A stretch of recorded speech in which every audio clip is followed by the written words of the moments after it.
Hello students, welcome to Shortcut. Today we will start exercise number 15.1 from class 9th. So this chapter is probability. Now first of all we'll see what is probability. Probability क्या होती है? Probability मतलब संभावना, आशंका हम कह सकते हैं कि कोई भी चीज़ जब हम उसको प्रिडिक्ट करते हैं कि वो आने की आशंका कितनी है, उसकी संभावना कितनी है, वो चीज़ के ऊपर ये हमारा चैप्टर डिपेंडेंट है। अब इसका जो सिंपल जो फॉर्मूला यहाँ पर हम जो पढ़ने वाले हैं, इसका एक फॉर्मूला है जो हमको याद करना पड़ेगा। Very simple formula, that is number of favourable outcomes. Probability is equal to number of favourable outcomes. F मतलब फेवरेबल मैंने यहाँ लिखा और वो मतलब आउटकम्स, यानी कि कितनी बार वो चीज़ हो सकती है। फेवरेबल मतलब वो हो सकती है, divided by total outcomes, divided by total outcomes. तो ये जो फॉर्मूला है, this is a very easy formula for finding out the probability of anything. तो कोई भी चीज़ जो क्वेश्चन में आपको पूछी जाए कि इस चीज़ की आप प्रोबेबिलिटी बताइए, तो प्रोबेबिलिटी होने के चांसेस कितने हैं, नंबर ऑफ फेवरेबल आउटकम्स यानी कि कितनी बार वो होने की संभावना है, डिवाइडेड बाय टोटल आउटकम्स, भी टोटल कितना है।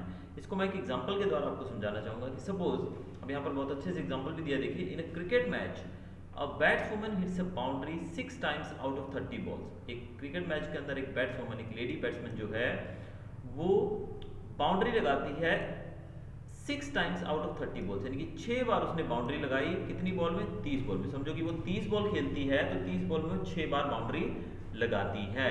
Find the probability that she did not hit a boundary. अब वो कितनी बार बाउंड्री नहीं लगाती है, उसकी हमें प्रोबेबिलिटी ढूंढनी है। अब मैंने बताया कि प्रोबेबिलिटी का फॉर्मूला होता है number of favourable outcomes divided by total outcomes. तो यहाँ पर चौके कितनी बार लगे, बाउंड्री कितनी बार लगी, 6 बार, और कितने में से, टोटल कितना था 30 में से वो 6 बार बाउंड्री लगा रही है। तो ये तो बाउंड्रीज की प्रोबेबिलिटी है कि बाउंड्रीज लगने की प्रोबेबिलिटी क्या है, नंबर ऑफ फेवरेबल आउटकम, यानी कि 6 बार बाउंड्री लगाई उसने। टोटल आउटकम्स कितने, टोटल मतलब हो सकता था 30 भी हो सकते थे कि हर एक बॉल पे चौका लगता तो 30 चौके भी हो सकते थे, लेकिन टोटल आउटकम्स मतलब ओवरऑल कितने थे, टोटल 30, तो मतलब 30 के 30 भी चौके हो सकते, तो 30 टोटल आउटकम्स हो गए। फेवरेबल यानी कि चौकों का हमने प्रोबेबिलिटी निकालना है, तो फेवरेबल कितने चौके लगे, 6, तो 6/30 लिखेंगे हम। लेकिन इन्होंने पूछा है she did not hit A boundary. ये क्वेश्चन में आपको ध्यान रखना है कि कई बार वो क्या करते हैं, हम सोचते हैं कि उन्होंने प्रोबेबिलिटी पूछी है बाउंड्री की तो हम सीधा ये सम करके छोड़ देंगे, लेकिन ऐसा नहीं है। उन्होंने पूछा है she did not hit A boundary, ये तो बाउंड्री लगाने की है इसकी प्रोबेबिलिटी, लेकिन did not hit a boundary की प्रोबेबिलिटी क्या रहेगी, number of favourable outcomes divided total balls. अब 6 बॉल पे उसने चौका लगाया, तो कितनी बॉल पे चौका नहीं लगाया है, 24 बॉल पे। कैसे पता लगेगा, जब टोटल बॉल में से 6 को माइनस कर देंगे, 6 पे तो चौका लग चुका है, यानी कि 6 बॉल पे चौका आ गया, बाकी 24 बॉल पे चौका नहीं लगा है। तो 24 जो है वो number of balls on which she did not hit a boundary, कि उसने कितनी बॉल पे चौका नहीं लगाया है, 24 बॉल पे। ये क्यों हमने किया, क्योंकि यहाँ पर प्रोबेबिलिटी पूछी गई है that she did not hit a boundary की, उसने बाउंड्री हिट की, उसकी प्रोबेबिलिटी नहीं पूछी गई है डिड नॉट की, इसलिए कितनी बाउंड्री उसने नहीं लगाई है, 24। और टोटल प्रोबेबिलिटी क्या हो सकती थी, 30 की, शायद वो 30 की 30 बॉल पे भी बाउंड्री ना लगा सकती, तो 24/30। तो ये आपकी प्रोबेबिलिटी आ गई 24/30।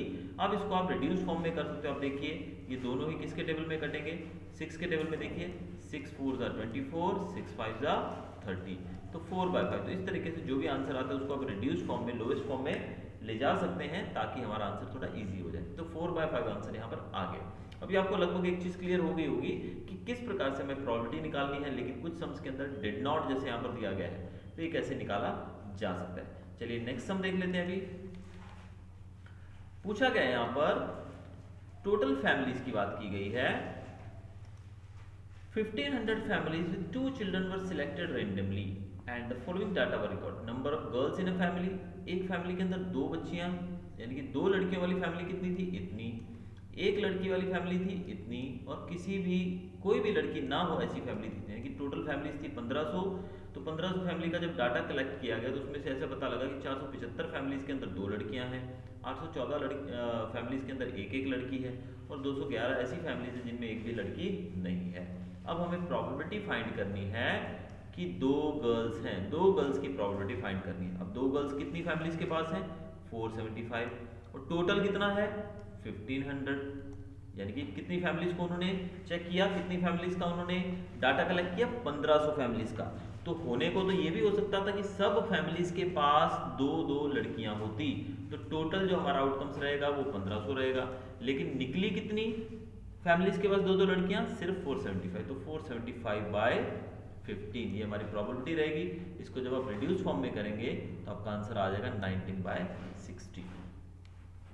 दूसरी प्रॉबिलिटी पूछी गई, वन गर्ल, एक लड़की 814 फैमिलीज के पास है, तो 814 डिवाइडेड बाय 1500, तो आपका आंसर आएगा 407/750। अब ये फर्दर रिड्यूस नहीं होता है तो कोई बात नहीं, और ये आंसर भी आपका करेक्ट ही रहेगा, ऐसा नहीं है कि ये करेक्ट नहीं, ये भी करेक्ट रहेगा। लेकिन आप फर्दर इसको सॉल्व करना चाहें कि उसकी प्रॉबिलिटी फाइंड आउट करना चाहें कि कैसे करनी है, यानी कि रिड्यूस फॉर्म में लोवेस्ट टर्म में वो आप ले जा सकते हैं। तीसरा पूछा गया है, number of families having no girl, किसी के पास एक भी लड़की नहीं होगी, 211, तो 211/1500, तो 211/1500 हमारा आंसर रहेगा, जिसमें एक भी लड़की नहीं है। अब मैंने आपको एक चीज बताना यहाँ पर स्टार्टिंग में नहीं बताया कि प्रोबेबिलिटी जो होती है, probability is always equal to 1, यानी कि जितना उसमें पूछा गया है उन सबको जब आप प्लस कर दोगे तो हमारा आंसर हमेशा 1 आएगा। अब यहाँ पर इन्होंने पूछा है also check whether the sum of this probabilities is 1, तो प्रोबेबिलिटीज का सम हमेशा 1 आता है, ये एक फैक्ट है, ये एक ट्रुथ है, और ये हमें मानना पड़ेगा। और ये हमारे मन में एक चीज उतार लेनी है कि प्रोबेबिलिटीज हमेशा 1 ही होती है, भले जैसे यहाँ पर 3 दिए गए हैं तो तीनों को जब ऐड करेंगे तो हमेशा 1 आएगा। अब आप बोलोगे कि सर ये कैसे 1 आएगा, भाई इतना ज़्यादा है, कैसे 1 आएगा, ये 1 कैसे आएगा, यहाँ पर हम देख सकते हैं। जब हम तीनों नंबर्स को प्लस करेंगे तो इसका जो एलसीएम रहेगा वो 1500 रहेगा। उसके बाद जब आप इनको एलसीएम निकालने का ऐड करोगे तो आपका आंसर आएगा 1500/1500, तो 1500 को 1500 से कट करेंगे तो हमारा आंसर 1 आएगा। तो प्रोबेबिलिटी इज ऑलवेज 1। जब आपको अलग अलग तरीके से प्रोबेबिलिटी निकालने को दी जाए किसी भी अलग अलग इवेंट्स की, अलग अलग चीज़ों की, तो जब उनको ऐड करोगे आप तो आपके पास रिजल्ट हमेशा 1 ही आएगा। तो चलिए नेक्स्ट हम देखते हैं। In a particular section of class 9, 40 students were asked about the months of their birth and the following graph was prepared for the data so obtained. Find the probability that a student of class was born in August. 40 बच्चों से data लिया गया, देखते हैं data क्या बता रहा है। ये डेटा है, देखिए अब ये डेटा क्या बता रहा है हमको कि जनवरी में कितने लोग पैदा हुए, 3 बच्चे, फरवरी में कितने, 4, मई में 5, और सबसे ज़्यादा बच्चे जो है अगस्त में पैदा हुए 6। तो ये सब बताए। अब उन्होंने क्वेश्चन में पूछा है कि find the probability that a student of the class was born in August, कि अगस्त में वो बच्चा पैदा हुआ है उसकी प्रोबेबिलिटी निकालनी। अगस्त कौन सा अपना, ये रहा। अगस्त में सबसे ज़्यादा 6 बच्चे पैदा हुए हैं, तो टोटल नंबर अगस्त में है 6, और टोटल बच्चे कितने हो सकता था कि सारे के सारे ही अगस्त में पैदा हुए हैं। तो टोटल सम्स की बात, टोटल नंबर ऑफ आउटकम्स की बात करें, जैसे मैंने आपको फॉर्मूला बताया था कि number of favourable outcomes, favourable outcome मतलब कितने हुए ऐसे, तो अगस्त में पैदा होने वाले सिर्फ 6 बच्चे थे। और पॉसिबिलिटी क्या थी, ऐसी भी पॉसिबिलिटी थी कि 40 के 40 बच्चे ही अगस्त में पैदा हुए हों, ये भी हो सकता था। तो 6/40, तो जब इसको आप रिड्यूस फॉर्म में ले जाओगे, 2 के टेबल से कट करोगे तो 3/20 आपको आंसर मिल जाएगा। तो ये आपका सम हो गया। नेक्स्ट हम देखते हैं fourth sum. 3 coins are tossed simultaneously. Coins मतलब होता है सिक्के, हेड और टेल वाले, उनको साइमल्टेनियसली उनको उछाला गया एक साथ, और 200 टाइम्स 200 बार उनको उछाला with the following frequencies of different outcomes. अब कितने सिक्के थे, 3 सिक्के थे, तो जब उसको उछाला गया तो 3 बार, तो 3 हेड आए 23 बार, यानी कि 3 सिक्के थे, समझो कि ये सिक्का नंबर 1, ये कॉइन नंबर 2, ये कॉइन नंबर 3, तो तीनों के ऊपर हेड आया। क्या आया, तीनों के ऊपर हेड आया, कितनी बार, ये 23 बार आया। 2 हेड और एक टेल, यानी कि 2 बार हेड और 1 बार टेल, यानी कि 2 बार हेड आया और 1 बार कुछ और, यानी कि टेल ही आएगा और कुछ तो आ नहीं सकता है। ये कितनी बार हुआ, ये हुआ 23 बार, सारे हेड आए 23 बार, और 2 हेड आए 72 बार, और 1 हेड आया, 1 हेड आया मतलब 1 हेड रहेगा और बाकी सब टेल, यानी कि 2 टेल हो गए। ये कितनी बार हुआ, ऐसा हुआ 77 टाइम्स, कितनी बार, 77, यानी कि 77 बार ऐसा हुआ। और एक भी हेड नहीं आया, यानी कि सबके सब टेल रहे। क्या रहे, सबके सब टेल, यानी कि एक भी हेड ना आने की जो था फ्रीक्वेंसी वो थी 28 बार एक भी हेड नहीं आया।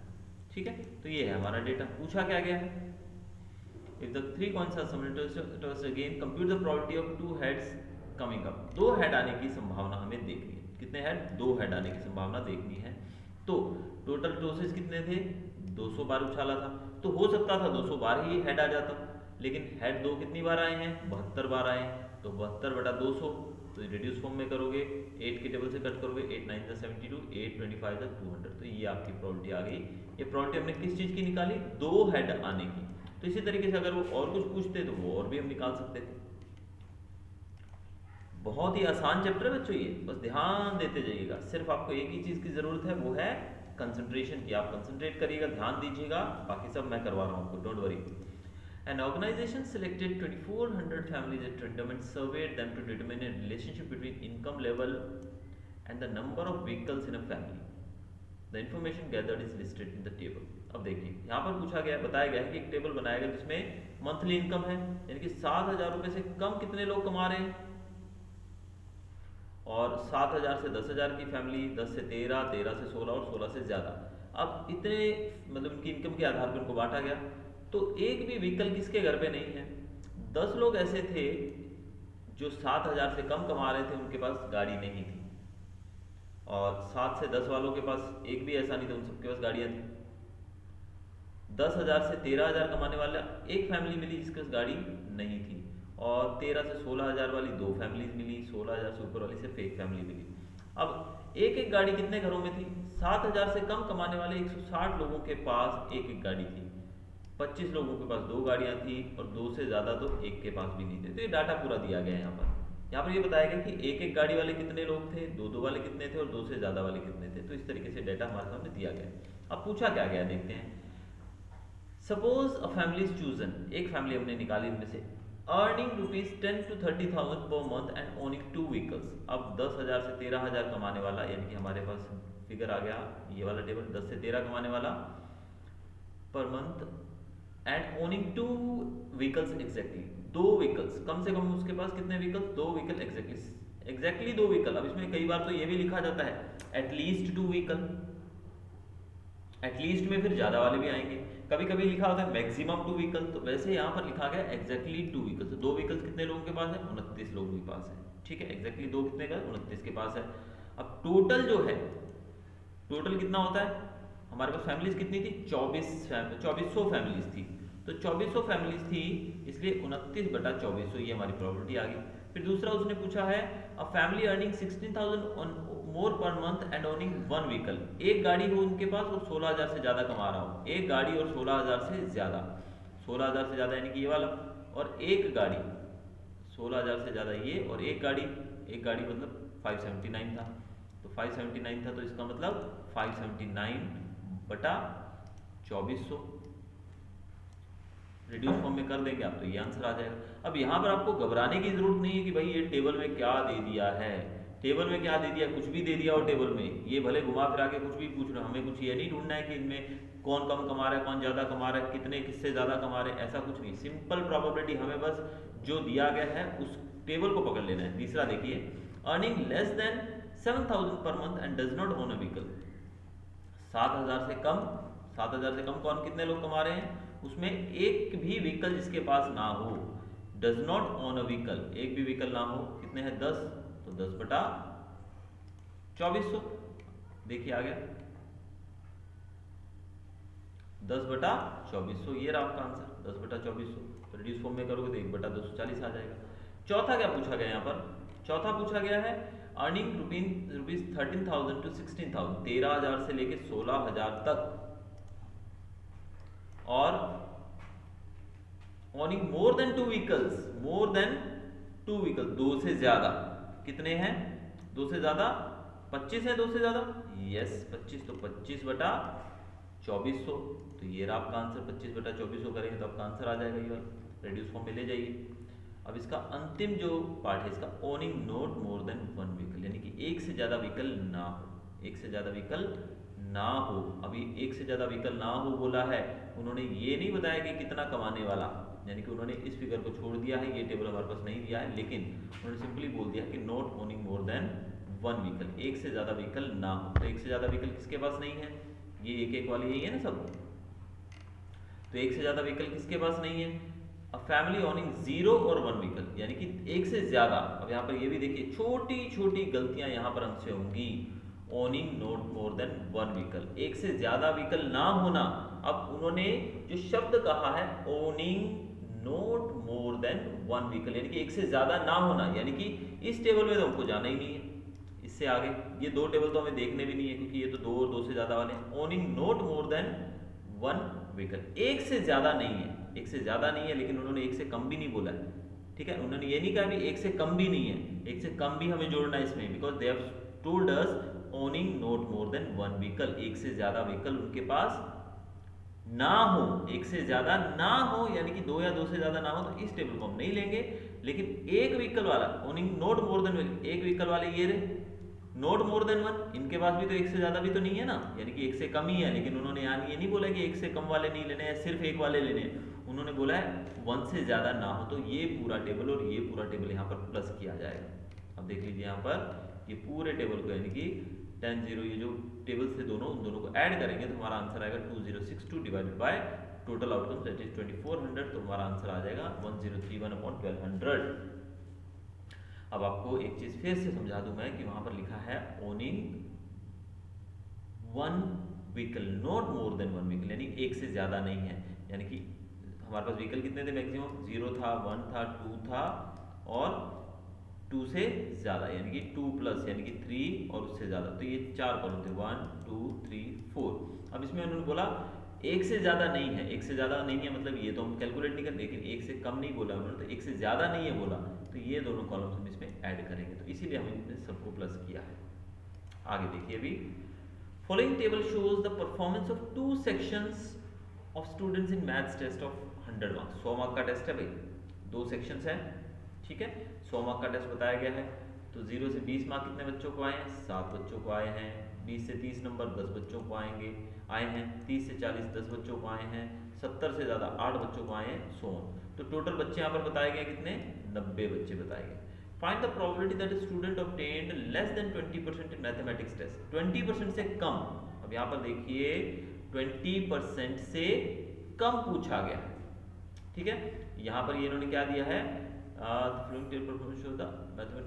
मार्क्स बताए गए, यानी कि 20% से कम, यानी कि 100 का 20% कितना होता है आपको पता है, 100 का 20% 20 ही होता है, 100 का 20% 20 ही होता है। तो अब परसेंटेज से हमें कंफ्यूज नहीं होना कि परसेंटेज यहाँ दिया ही नहीं है। अब सीधी सी बात है भाई, 100 का 20% 20 ही होता है। तो कुल मिला के कहने का मतलब हमें प्रोबेबिलिटी ढूंढनी है कि बच्चे, probability that student obtain less than 20%, 20% से कम, यानी कि 0 से 20% तक कितने बच्चे हैं, 7 बच्चे। देखिए बहुत ही आसान है, सिर्फ हमको क्या करना है, 7/90 लिखना है। ये लिख दिया 7/90, तो हमारा आंसर करेक्ट है भाई, मिल गया एक नंबर, ठीक है। लेकिन यहाँ पर हमको देखिए 10th में 9th में आप ये करने बैठे हो तो आपको फ्री में नंबर तो मिलने वाले नहीं, कुछ तो सीखना पड़ेगा, कुछ तो लॉजिक लगाना पड़ेगा। तो लॉजिक लगाने के लिए उन्होंने हमारे सामने 20% दे दिया। अब मेरे बहुत सारे महान हस्तियां क्या करेंगे यहाँ पर, 20% मतलब आई डोंट नो भाई 20% तो दिया ही नहीं, तो इसका 20% निकालते रहो। तो भैया कंफ्यूज नहीं होना है, इट्स वेरी ईजी, आपको बिल्कुल भी घबराना नहीं है। 20% 100 का 20% 20 ही होता है, ठीक है। तो कंफ्यूज करने के लिए दिया गया और कुछ नहीं है। दूसरा सम पूछा गया, find the probability that student obtain marks 60 और अबव। अब यहाँ पर वही पिछले सम की तरह देखिए हो गया 60 और अबव, 60 से 70 कितने बच्चों को आए, 15 बच्चों को, ठीक है। और 70 से अबव है 8 बच्चों को। तो उन्होंने बोला 60 और अबव, उन्होंने ये नहीं बोला कि 60 to 70, उन्होंने ये नहीं बोला है कि 60 to 70। चलो नीचे चलो, मम्मा ने खाना रेडी कर दिया। अरे मैं वीडियो बना के आ रहा हूँ। तो 60 अबव में ये, इसको भी हम 60 अबव बोलेंगे क्योंकि 60 से 70 है। और 70 अबव, हम ये अगर 70 अबव ना लिखे तो ये 60 से ऊपर तो है ही ना, तो 60 अबव ही है।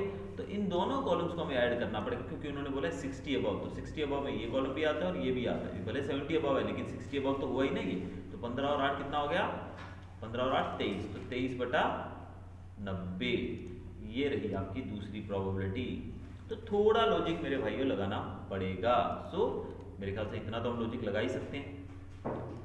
To know the opinion of the students about the subject statistics, survey of 200 students was conducted. 200 बच्चों का सर्वे किया गया था। डाटा क्या मिला हमको, ओपिनियन, कि 135 बच्चों ने उस ओपिनियन को लाइक किया। ओपिनियन मतलब कुछ भी ले लो। अब पूछा गया कि क्या कोरोना की दवाई दिसंबर तक आ जाएगी, तो 135 बच्चों ने बोला हाँ भी आ जाएगी, और 65 बच्चों ने बोला भी नहीं आएगी। ठीक है, ये बोले आ गई, ये बोले कि नहीं नहीं आएगी। तो अब इसकी प्रॉपर्टी बतानी है। लाइक्स स्टैटिस्टिक्स, लाइक मतलब कितने बच्चों ने लाइक किया, 135 बच्चों ने लाइक किया, टोटल कितने थे 200 थे, तो 135/200 रिड्यूस फॉर्म में ले जाओ, हो जाएगा 27/40। दूसरा पूछा डज नॉट लाइक इट, यानी कि डज नॉट लाइक मतलब जिसने लाइक नहीं किया यानी कि डिसलाइक है, तो 65/200, 65/200 करोगे तो आपका फिर से आंसर आ जाएगा 13/40। तो ये आंसर आ गया आपका 13/40। ठीक है, अब इस तरीके से आप कर सकते हैं, बहुत ही आसान एक्सरसाइज है। चलिए 8th सम पे आ गए हम अभी। The distance of 40 engineer, distance kilometre में, of 40 engineer from their residence, यानी कि 40 इंजीनियर अपने घर से, जो उनका काम की जगह है जहाँ पे वो काम करते हैं, उनके घर से उनके काम की जगह का डिस्टेंस बताया गया है 40 लोगों का, एक का 5 है, एक का 3 है, एटसेट्रा एटसेट्रा, इस तरीके से दिया गया है। What is the empirical probability that an engineer lives less than 7 kilometre, मतलब कितने इंजीनियर जो हैं वो 7 किलोमीटर से नीचे कम रहते हैं, कम दूरी पे रहते हैं, अपनी नज़दीक रहते हैं, यानी कि। और दूसरा है मोर देन और इक्वल टू 7 किलोमीटर, 7 किलोमीटर से ज़्यादा या फिर 7 किलोमीटर पे रहते हैं, with in half kilometre from her work place, अपनी वर्क प्लेस के आधे किलोमीटर पे रहते हैं। तो सबसे पहले ऐसे में क्या करेंगे, देखिए ये डाटा जो है ये डेटा अरेंज्ड नहीं है। सबसे पहले हम इसको क्या करेंगे, अगर ऐसा सम आ जाता है तो सबसे पहले हमें इनको अरेंज करना पड़ेगा इंक्रीजिंग ऑर्डर में। तो सबसे पहले देखिए 2 कितनी बार है, एक 2 बार 2 है, तो पहले हम 2 लिखेंगे 2 बार। फिर 3 देखिए कितनी बार है, फिर सो ऑन, ये आपके सामने अरेंज किया हुआ है, आप आसानी से देख सकते हैं, ये आपके सामने दिया हुआ है, तो अरेंज मैं नहीं करूँगा, ये आप आसानी से खुद कर सकते हैं। तो जब हम इसको अरेंज करेंगे तो हमारा जो इंक्रीजिंग ऑर्डर में डेटा है वो इस तरीके से हमारे सामने आ जाएगा। ठीक है, अब उन्होंने पहले पूछा है an engineer lives less than 7 kilometre, 7 kilometre से कम वाले कितने हैं, 7 किलोमीटर से कम। उन्होंने ये नहीं बोला 7 किलोमीटर वाले, फिर से वही लॉजिक आ गया भाई, ये जो LOGIC लॉजिक है ये भाई आपके पास हर समय मौजूद होना चाहिए, खासकर मैथमेटिक्स करते वक्त। तो ये एक्सरसाइज में आप देखिए उन्होंने पूछा है 7 किलोमीटर से कम, देखिए लेस देन 7 किलोमीटर, उन्होंने ये नहीं बोला कि 7 किलोमीटर या उससे कम, उन्होंने बोला है 7 किलोमीटर से कम। तो इसमें हम ये कैलकुलेट नहीं करेंगे, ये 7 को नहीं लेंगे, हम सिर्फ इससे पहले वाला लेंगे। तो कैलकुलेट करो कितने, 1 2 3 4 5 6 7 8 9, तो कितने लोग हैं जो 7 किलोमीटर से कम दूरी पे रहते हैं, टोटल 9 लोग हैं। टोटल इंजीनियर कितने हैं 40, और 9 लोग रहते हैं 7 किलोमीटर से कम दूरी पे, तो 9/40 ये हो गया आपका प्रोबेबिलिटी। हम देखने में कितना हार्ड लग रहा था ना पहले कि कैसे करेंगे इसको, लेकिन अरेंज किया और कुछ ही देर में हमारा आंसर निकला है। दूसरा क्वेश्चन पूछा गया है, अब यहाँ देखिएगा फिर से लॉजिक, लिव्स मोर देन और इक्वल टू 7 किलोमीटर, 7 किलोमीटर या फिर उससे ज़्यादा। 7 किलोमीटर में हम इनको भी लेंगे, यहाँ से इनकी 7 किलोमीटर या फिर उससे ज़्यादा, ये सारे, तो ये सारे कैलकुलेट करोगे तो बेटर है हम ये कम वालों को माइनस कर दे, ठीक नहीं रहेगा। तो कितने कम वाले थे 9, टोटल थे 40, 40 में से 9 गए तो बचे 31, तो 31/40। अगर आप ऐसे काउंट करने बैठोगे 7 और उससे ज़्यादा तो भी आपका आंसर 31 ही आने वाला है। तो 31/40 हमारी प्रोबेबिलिटी आ गई। आगे है engineer lives within half kilometre, आधे किलोमीटर वाला तो भाई यहाँ पर कोई दिख ही नहीं रहा है, तो 0/40 आपको करना पड़ेगा ना, इसमें ये करके बताना पड़ेगा, 0/40 तो 0 ही आंसर आएगा। हो गया ना 10 सम।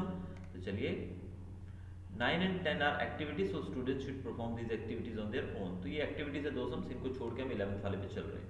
अब ये भी आसानी है, देखिए 11 बैग्स ऑफ व्हीट फ्लोर, आटे के 11 बैग है, कितने बैग 11, ईच मार्क्ड 5 kg, सबके ऊपर 5 किलो 5 किलो लिखा हुआ है, लेकिन उनके अंदर थोड़ा बहुत ऊपर नीचे था, यानी कि अप्रोक्सीमेट लिया गया। अब पहले में इतना था, दूसरे में इतना, तीसरे में इतना, यानी कि 5 किलो के आजू बाजू, हो सकता है 30 ग्राम कम या 50 ग्राम ज़्यादा, 80 ग्राम ज़्यादा, ऐसा है।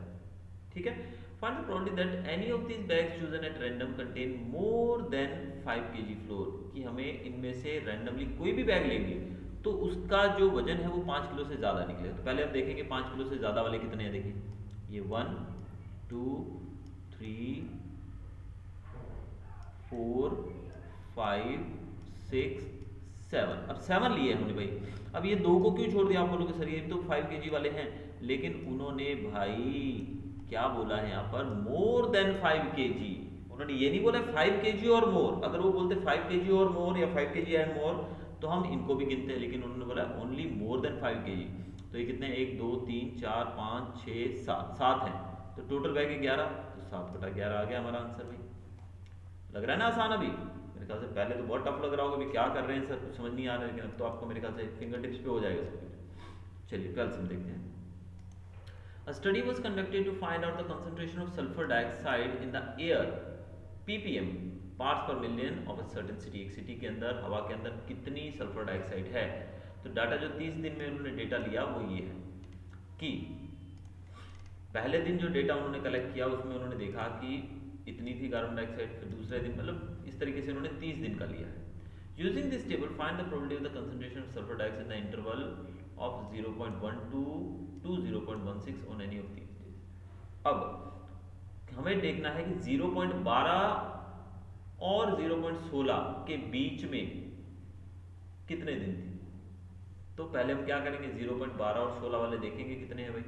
0.16 ये रहा, 0.12 इसमें कोई नहीं है, यहाँ भी कोई नहीं है, यहाँ 0.12 ये रहा, 0.13 है ये, यहाँ पर 0.12 और 16 वाला कोई है, बिल्कुल नहीं है, 16 और 12 वाला नहीं है, यहाँ भी 16 और 12 वाला कोई नहीं दिख रहा है, बिल्कुल नहीं, यहाँ कुछ ना कुछ तो गड़बड़ है।